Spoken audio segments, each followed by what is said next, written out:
Y'all, thank you for joining us again. We have Holly May is signing today, assisted by Leslie Klepik over there. We thank you for being here. Also, Chaplain John Denny, if you please. Thank you, Governor. Viktor Frankl wrote, "The last of human freedoms is the ability to choose one's attitude in a given set of circumstances." If you would, please pray with me. Gracious Lord, during this time of uncertainty, help us to choose to have an attitude of thankfulness and gratitude. Your word says for us to give thanks in all circumstances, not just in good times, but in rough times as well. Help us, O God, to seek out the good. Help us to choose to be grateful, even when the spirit of grumbling is upon us. Lord, I pray for your comfort for the families who have been affected by this virus, and help us to stay steadfast and united in our support of each other. We humbly ask this in your holy name. Amen. Thank you. Ladies and gentlemen, again, I thank you for being here. I am happy to report that South Carolina is making great progress. We are coming together, working together in a way that we see in these emergency situations, and it's comforting to see it happening again with this unprecedented situation and unprecedented emergency. I have a progress report and an update in a number of areas. You remember we asked the state employees to work at home according to their supervisor's discretion. We now have working from home and state employees 15,238. Working as normal in the office, we have 15,812. It's almost 50-50. We are hoping that we can move that 50-50 number up to 75% working at home in the next 2 weeks or so. We urge our private employees also to follow this example to the extent that they can, because we know that this makes a difference. It's the closeness and the inevitabilities of contact on surfaces and hands and things, as well as coughing and sneezing, that make this virus so dangerous. All plans and contingencies are on the table.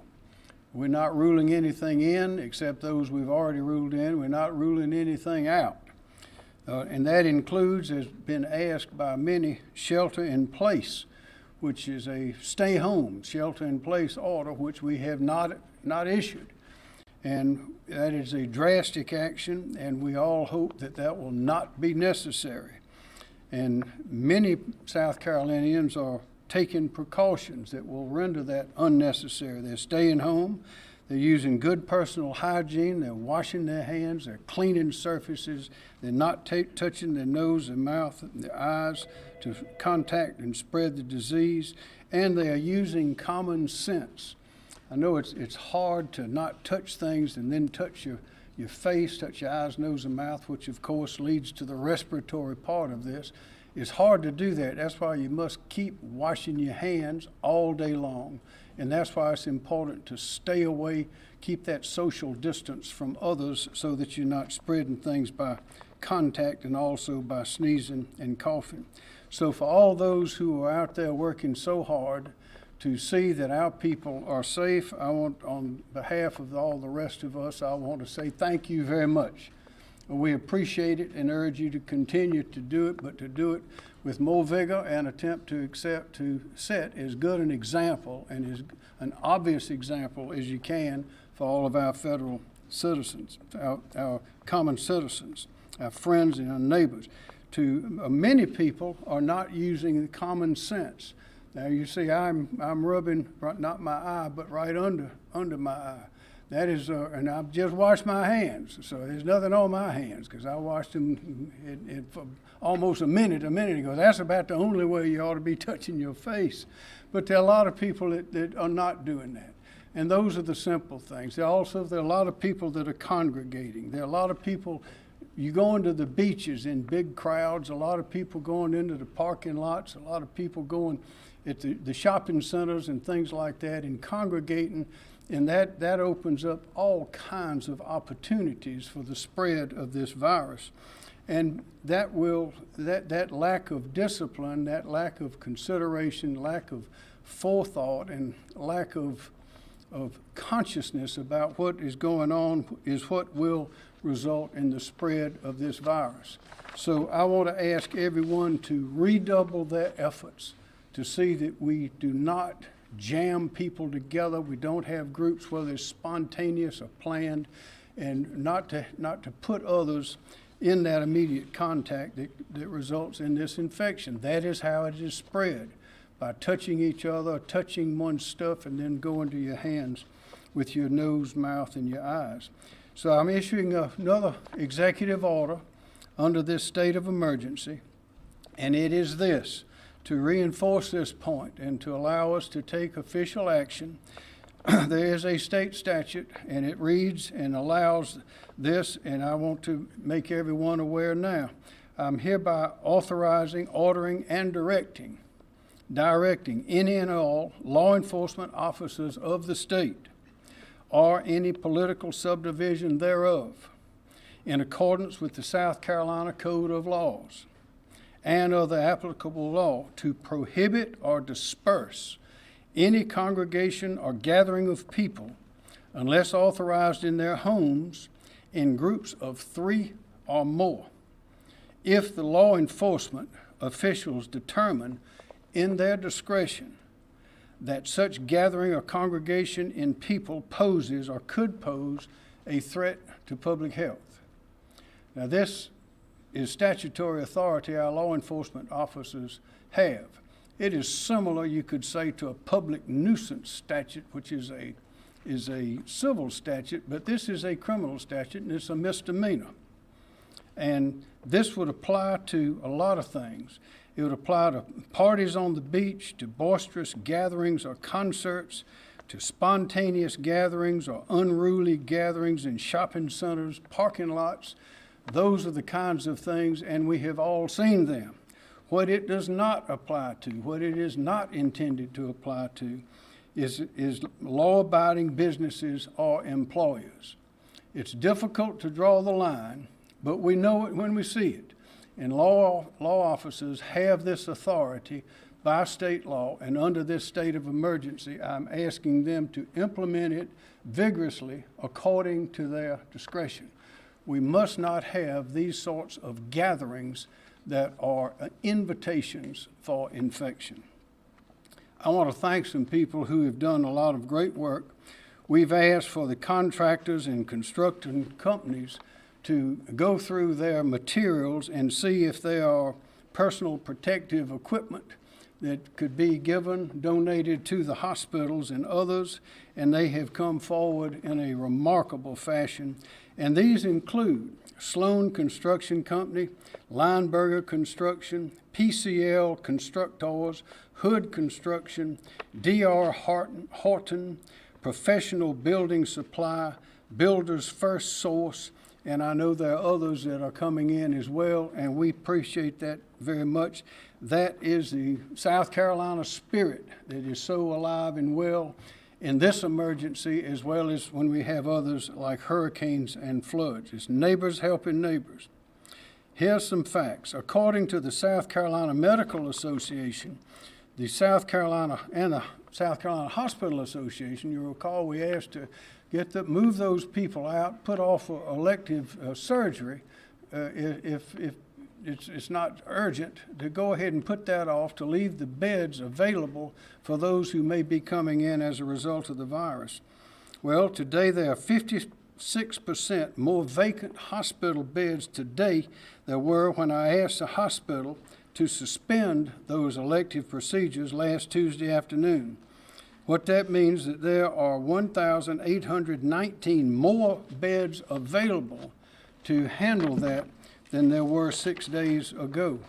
And we're also working with the National Guard, with Fort Jackson, General Beagle, with others to find places that we can use as an overflow for the hospitals in order to bring the virus patients that need isolation into the hospitals.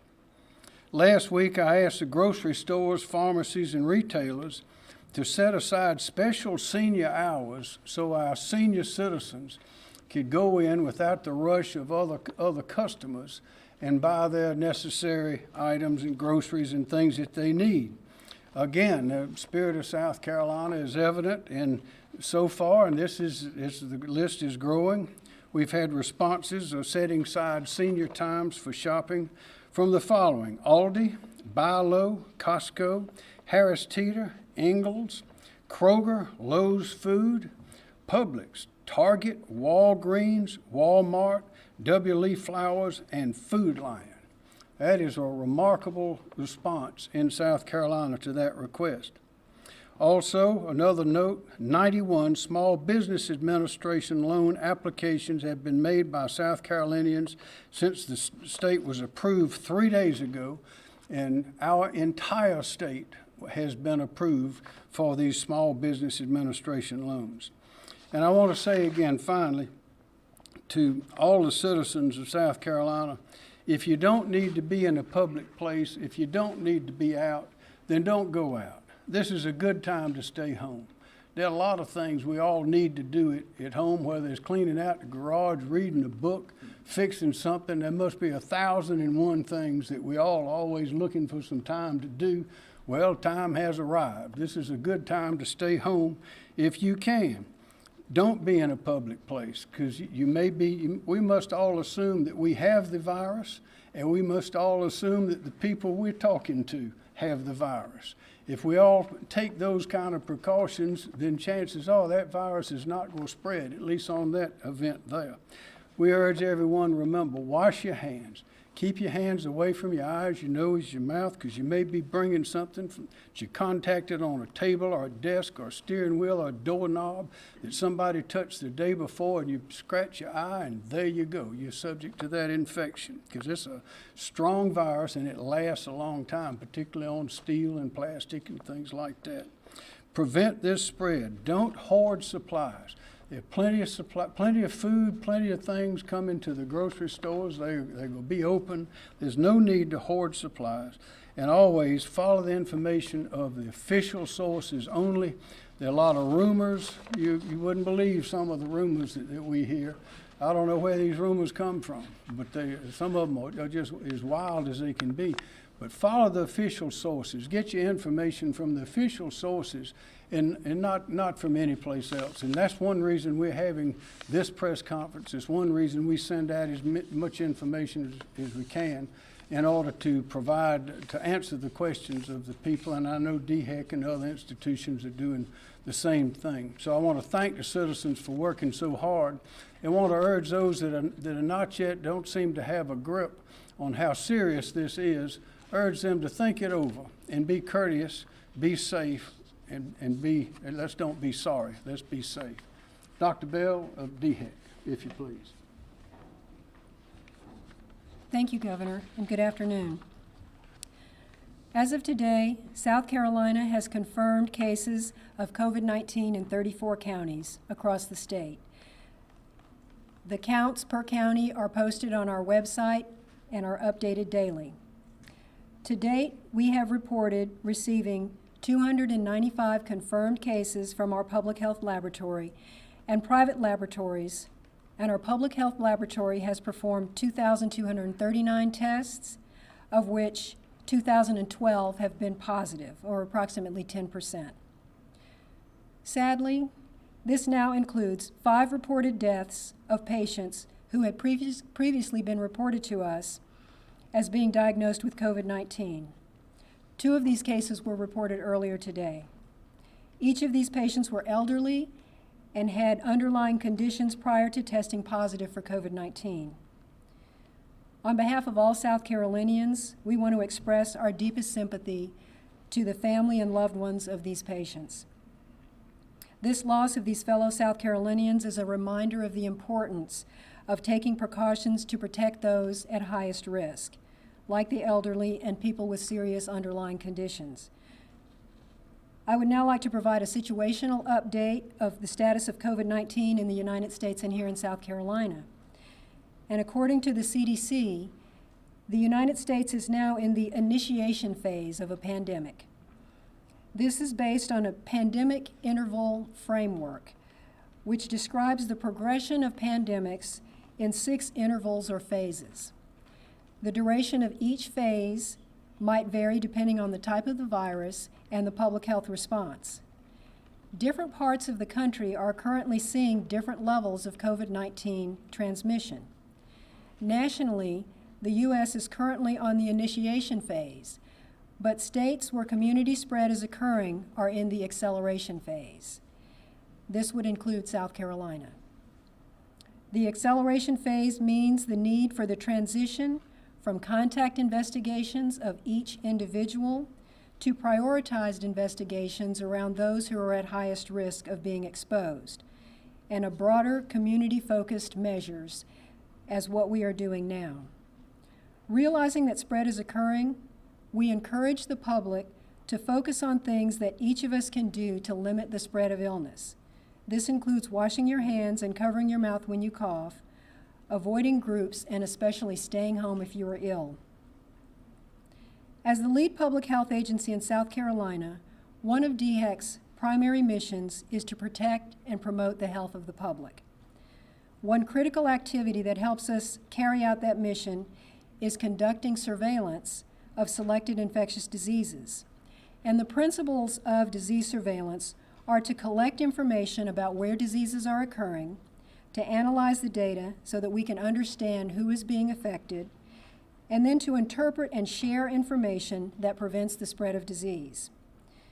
We understand the increasing interest in every detail of cases in each community, but I believe that the desire for this information on an individual basis has led to complacency in areas where we don't have information about disease being spread.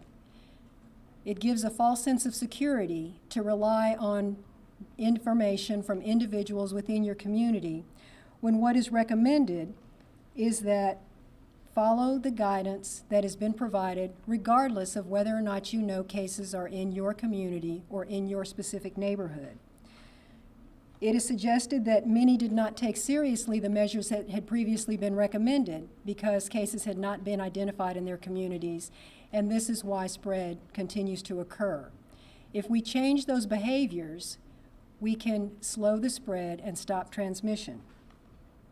As I've stated previously, this will be an extended response, and we want people to be prepared for more cases to occur and to continue to listen to and follow the recommendations from public health officials.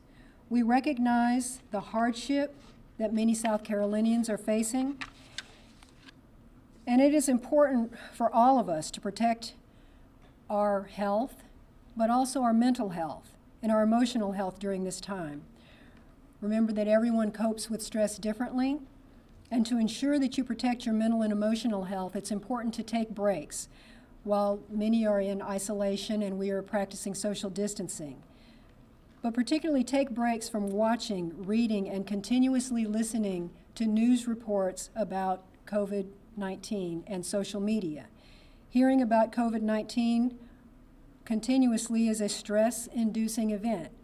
So we encourage to take breaks from that kind of information.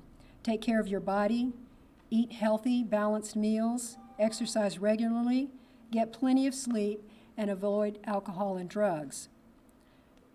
Make time to unwind and participate in activities that you enjoy, and connect with others. Talk with people you trust about your concerns and how they are feeling on the phone and through responsible social media. We tend to spend a lot of time interacting with others, and that understandably raises concerns about what level of caution we should take to do necessary activities. Everyone should continue to monitor for symptoms and still practice social distancing. Avoid touching frequently touched surfaces and items like doorknobs and rails, and remember to regularly wash your hands, as always, after being in public places. But also remember that the disease is most commonly spread by respiratory droplets that are coughed or sneezed by direct contact with people who have signs of illness. People with signs of illness must stay at home and avoid public gatherings. Those who are charged with caring for a family member, friend, or neighbor who is at greater risk for becoming ill are asked to follow information provided by the CDC and by DHEC to safely provide this care at home. This continues to be an emerging and rapidly evolving situation, and DHEC will provide updated information as it becomes available and will continue to provide updates on our webpage at scdhec.gov/COVID-19. Thank you, and I'm happy to address any questions. Thank you. Any questions? Dr. Bell, you were just talking about transitioning from, just looking at the current contact tracing to higher priority areas, people that are higher at risk. When you look at those 100 new cases that just came out, can you tell us maybe where you're focusing those priorities right now, or overall where your priorities are when we're looking at these new cases? Yes, we are continuing to focus on known close contacts of those individuals. All the positive cases reported to DHEC are interviewed, and we try and identify the close contacts. We don't focus as much on public settings where those individuals have been because we don't consider everyone in those public settings to be close contacts. We also focus on cases in institutions or settings like nursing homes, the possibility in a child care center, and we focus on populations of individuals who could be at increased risk, like specifically the elderly. Dr. Bell, what was the number total again? Is it 295 or 298? The total number of cases that we are reporting now is 298 confirmed cases. Dr. Bell, I know you said we are in the acceleration phase of the pandemic. What really does that mean, I guess, and then where's the next step? The acceleration phase means that as cases increase, it is no longer feasible to do individual contact investigations for every single case. And that is when we begin to focus more on community measures, social distancing, school closures, and things like that. Also in the acceleration phase, we may no longer seek to test every single person. We will focus more on a sampling in the population to make sure that we still have a reasonable picture of disease transmission in communities without necessarily attempting to identify every single case. And this is particularly important if laboratory testing becomes compromised during some shortages, and we would therefore focus on testing for people who are more seriously ill in hospitals and healthcare providers and others who have close contacts with those cases. Next question. Director Toomey, some of the stuff that has come from the national stockpile was expired. Has that been distributed and to where? The question is the distribution from the national stockpile. Some of the items had been expired, and where was it distributed? We received this shipment last week and distributed it to 46 counties and also to the Catawba Nation. And we distributed it based on a population ratio. So the supplies that we received from the national stockpile was distributed out to all 46 counties. What about the expired stuff? Was it specifically going to certain types of facilities or not? All of the materials had been given an extended warranty by the federal government in their distribution, and that information was shared with each of the receiving sites. So the federal government said while items had expired, they still had a useful life. When we look at that allotment, how much of our entire allotment have we received, and what can we expect in the coming weeks? The question was how much of the allotment did we receive and how much more might we receive, paraphrasing. The allotment was, and I gave those numbers, and I don't have the numbers with me, but we received approximately, well, I don't want to say approximately, we received the distribution. We have been informed that they are shipping a second shipment to us that we expect it to receive it sometime this week. We will use a similar methodology, and where in the previous distribution we withheld 10% for emergency issues, we plan on distributing 100% of the materials that we receive in the second shipment. We do not know if there's a third or fourth shipment, but we are pleased to know that we're receiving a second shipment so close because all providers are still running low of supplies. Can I specifically ask about ventilator machines?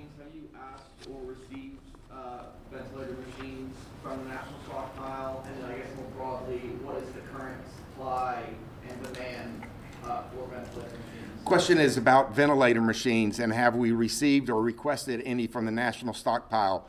I do not know if they have ventilator machines in their stockpile or not, so I'll look into that question. But the second one is, what is our supply?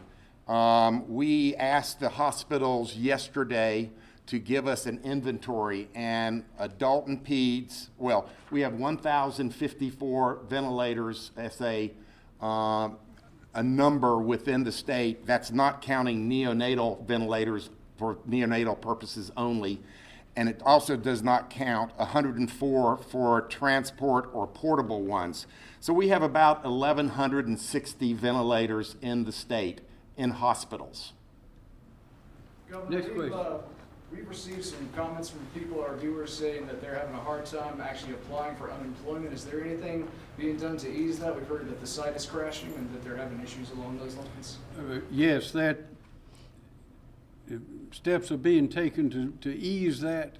Mr. Elsie is not here today, but we are well aware of the interest in that site, and it ought to be running fine right now. But we're going to keep watching that and try to find every way we can to be sure that people can not only apply, but as you know, there are a number of the employers are applying for their employees, which saves about a week worth of time in going back and forth to get the checks. But we're watching it closely and doing all we can to see that we don't have any bottlenecks in that. Well, speaking of those employees, we're also hearing from folks who are unfortunately having to live in hotels in the first place, and now they don't have a job to be able to pay the rent for the hotels. Is there anything specifically targeted to try to help those folks? There out? is the small business the loans are one of those, but also there's legislation right now pending in Congress. You may have heard it's being debated vigorously in the last few days that will address exactly that. And we are hoping that legislation will pass quickly. If I could ask just one more. Sure. When you issued your order today, limiting crowd size to 3 people or more to try to disperse these large crowds like what we are seeing on the beaches, how is that different from what you proclaimed Friday on Twitter, trying to get SLED and everybody to go ahead and... Well, I announced the presence of that law then. This is, I'm asking law enforcement officers to be sure they understand that they can implement that and the ramifications of it, but also wanted to be sure they understood what it is not intended to apply to. And that's such things as law-abiding businesses and other things. But as in all laws, you cannot cover every possible situation in a list. So this is, as I said, it's sort of like the public nuisance law, which is a civil proceeding, except this is a criminal one that is available during states of emergency like this one. But again, it requires discretion, requires common sense. And the biggest place where we're missing some common sense these days is not among law enforcement, but among our own citizens who are for whatever reason, are not taking the steps to see that this virus does not spread. And that's why I emphasize follow the rules, be a good neighbor, don't touch things and then touch your eyes, nose, or mouth. Don't sneeze on people. If you're sick, stay home. Look in on your senior neighbors. There's a wealth of information on the websites of DHEC and all the others about what is available to help people. But the main line of defense is in every single person, and that is what they contact, what they come into contact with, what they do with their hands. And if we can master that and have a real compliance with those very commonsensical public health rules, that would be an enormous help in this virus. I guess my main question really is just that when you're limiting it to 3 people, so I mean... The statute has been on the books for many years.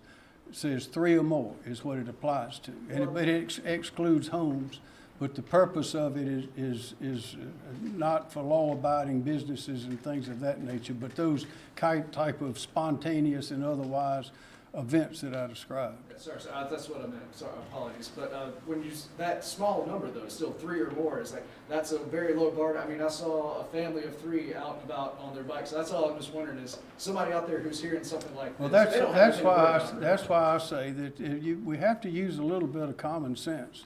and a mama and daddy and two children walking along the beach or the sidewalk is not what a criminal law is aimed for. In fact, that's a very good thing, as long as they go back home and stay away from crowds themselves. But again, every law requires common sense, and we probably have the best law enforcement in the United States right here in South Carolina, and it's one thing they've got plenty of is common sense and a lot of experience. Governor McMaster. Yes, sir. I was wondering, so do you know, is there a way that we can speak to the number? I know a lot of people have complacency with children because there's been kind of the idea that children don't carry the virus or aren't affected by the virus as much. Is there any way to speak to that in our state? Do we have a number on much younger people getting the virus? Sure. So what we know about the virus is that the majority of people who are more severely ill are above the age of 65. That doesn't mean that they have a greater chance of being exposed. It just means that they have more serious complications. Now, anyone in any age group can be affected, and we see smaller numbers in younger age groups who are actually hospitalized. But we do know that any age group, any individual in any age group, if exposed to someone who's ill, can become ill. Dr. Bell, just to clarify, when you said the acceleration phase, is that the start of our surge that some would say, or our spike? Is that safe to draw those two, or is it separate, would you say? Well, if you could picture in your mind a sort of a bell-shaped curve, we would be on the front end of the steep side of that curve. So we've transitioned to a flatter, slower uprise to a more rapid peak. Now, how rapidly that increase occurs depends on how effective our measures are for community mitigation strategies. And so to be on that more rapid upslope is what we mean by the acceleration phase, and that is defined by ongoing transmission in communities in our state. Dr. Bell, Yeah, over here. Yes, ma'am. Thank you, sir. With 31 cases in Greenville County, are those all in one part of the county, or where are most of those cases isolated? Do you know? So we report counts at the county level. And as I explained earlier, by zeroing down on cases within a county tends to give people a false sense of security. So understanding a specific address or a specific neighborhood doesn't really help for our disease control measures, because it can lead to the assumption that people are not traveling from those neighborhoods or to other counties. And so the expectation to have that really specific information, I believe, has led to complacency in other communities, because they think if it's not in my neighborhood, then I don't have to follow the expected measures. And people continue to congregate because they have a false sense of security that if their specific neighborhood is not identified, then they don't change their behavior. That doesn't help us with public health measures to prevent disease, and that's why we are in a community mitigation phase. That for communities overall, we expect everyone to comply with the messages that we've been giving all along, even before cases occurred in those communities. With also the front part of that acceleration, should we not be more aggressive with having people to shelter in place, or when will we get to that? Well, the measures remain the same. It's what we have said from the beginning. It's just that we know that people haven't necessarily been following those measures. So with school closures and the recommendation for people to stay home if they're ill and to not congregate, those kinds of behaviors continued. It is a behavior change that we need. It's not a change in the guidance that we have given all along. And can we confirm the baby tested positive from Lexington? We have confirmed that that an infant has tested positive in South Carolina. And also a question real quickly for the governor. I noticed several people were on transportation such as buses. Have anything come down the pipe to deal with the social distancing in that aspect? I'm sorry, is that for me? Yes, I'm sorry, could you repeat the question? I've noticed several people riding buses, obviously needing to get to work and other places, but there were more than a few people on the bus. So have we have anything to kind of deal with that social distancing? So social distancing as much as possible. So we want people to apply social distancing for voluntary activities. If people have to get to work and they have to use public transportation, they must continue to do that, but there are measures that they can take to prevent touching surfaces, spacing yourself out when you're on public transportation. So by minimizing unnecessary activities, we can allow people to maintain required activities. I have a question for Superintendent Spearman. Right now, do we know, is there any thought to pushing school back further? And also with the students who are currently doing the e-learning, will they have to repeat the grade that they're in now, or what's the process on that? Well, excuse me, first of all, you know that the governor gave an executive order. Our schools are closed till the end of the month. That's Tuesday, a week from tomorrow. We're in conversations and realize that we will probably have to make another statement about school closure, and we'll do that at the appropriate time to give folks lead time to get prepared. We are in conversations all day today. I've been on the phone meeting with superintendents, instructional leaders, and we anticipate that this week we will be coming out with an action plan on things like how are we going to handle graduation. You know, we announced today that we will suspend all spring testing, and that also includes testing like the end of course tests that students take when they're in high school on biology, history. So all of those announcements are on our website. We're doing everything we possibly can to make this as smooth as possible with our students and our faculty and our teachers at the top of the priority list. Would that be AP testing as well? Pardon? Would that be AP testing as well? The AP testing is done by the College Board, and they made an announcement on Friday on how they anticipate handling AP testing. We're working with our vendors, not only for AP, but also with ACT. Those tests, which will help seniors and juniors be ready for college, we're going to do everything we possibly can to have those tests administered. We'll have to work with the vendor companies, and the students may have to take the test at home. We're working those details out now, but that's a top priority for us to do everything possible for seniors and juniors to get them ready to go on to the next phase after high school.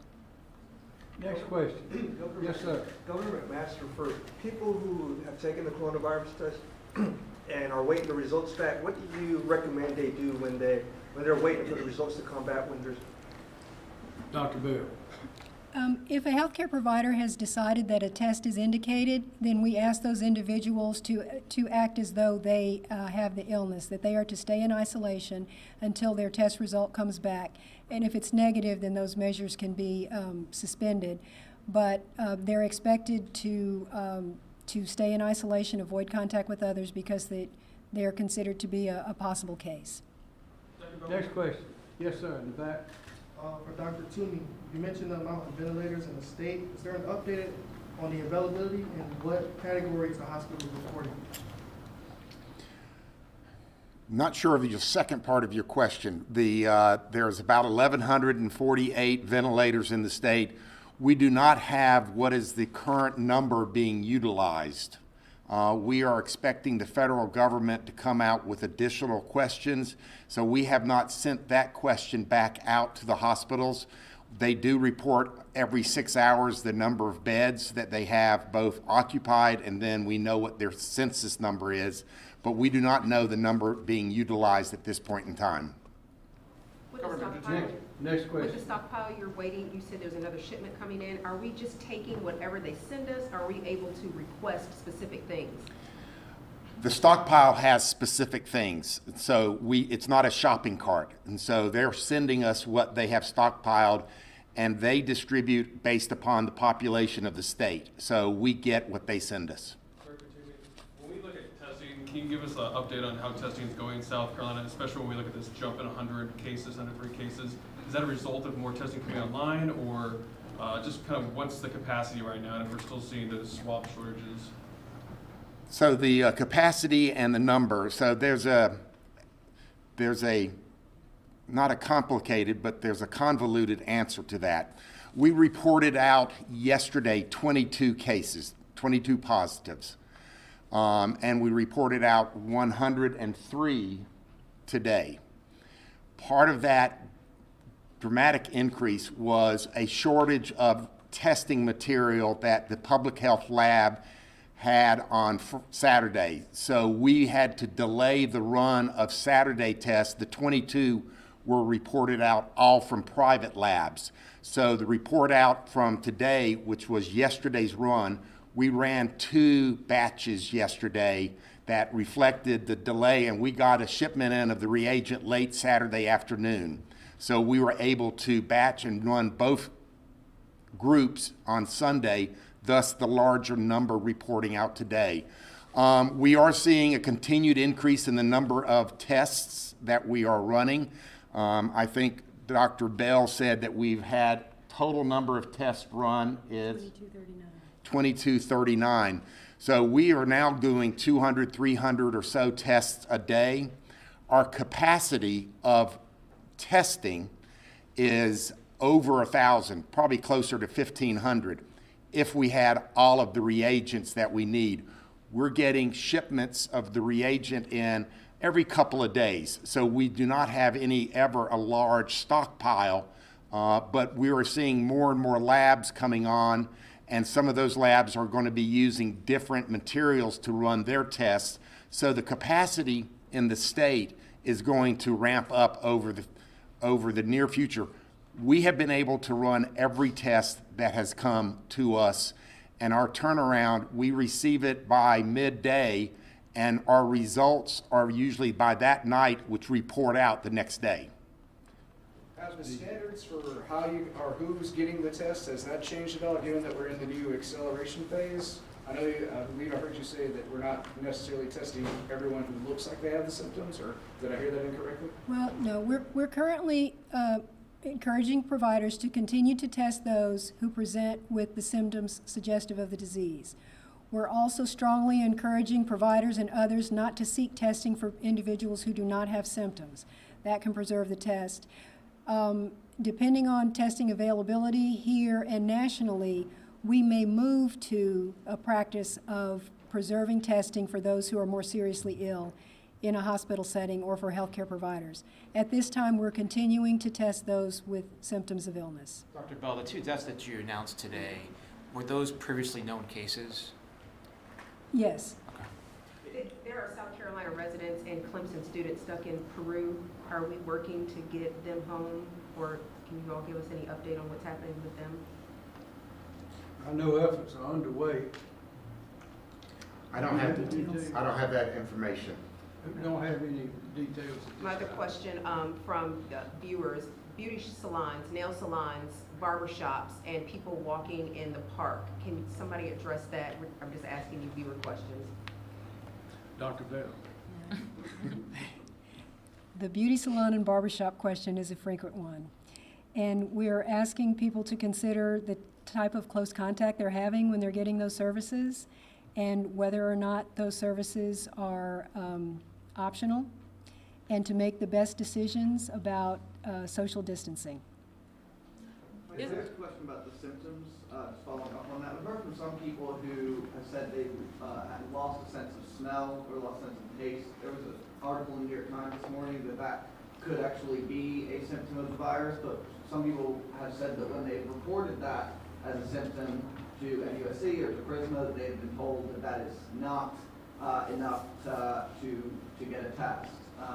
Is that a symptom that you would view as a potential indicator, and if not, why not?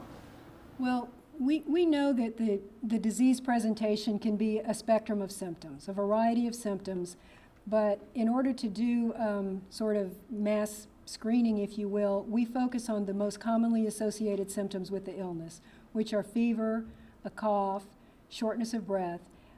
There can be other associated symptoms on the individual basis, muscle aches. I'm not familiar with the loss of taste or smell, but to make the most appropriate use of the test, we should focus on the most clinically consistent signs and symptoms when we make that test. But again, it's up to the discretion of the healthcare provider. If unusual symptoms are present with more commonly expected symptoms, then it's their decision to test. One more question. Do we have a projection of how many South Carolinians may end up having this in a timeline, maybe by next month or a month after that? Do we have any type of projection as to how many people may be affected by this? We are working on those projections. We're working with multiple experts that have been at the USC School of Public Health. McLeod has a physician that is involved with it. DHEC has our planning. EMD has its group. The South Carolina National Guard, we actually convened a group yesterday to start doing that, and the first draft report of that group is tomorrow. So we are preparing projections. We're not going to release those projections, but that's a very important process for us to go through to look at the potential. And again, as you do for any projections or feasibility or estimates, it is based on historical, based on data from other countries, based on data from states within the United States to try to project what might be the course of growth of positive cases here. Part of that is looking at the age groups by county and stuff. So we're going to try to make it quicker and simpler than an academic exercise, but we want to make sure we deal with the academic details of it so that we have a good basis for those projections. So I would expect we'll have those within the next week.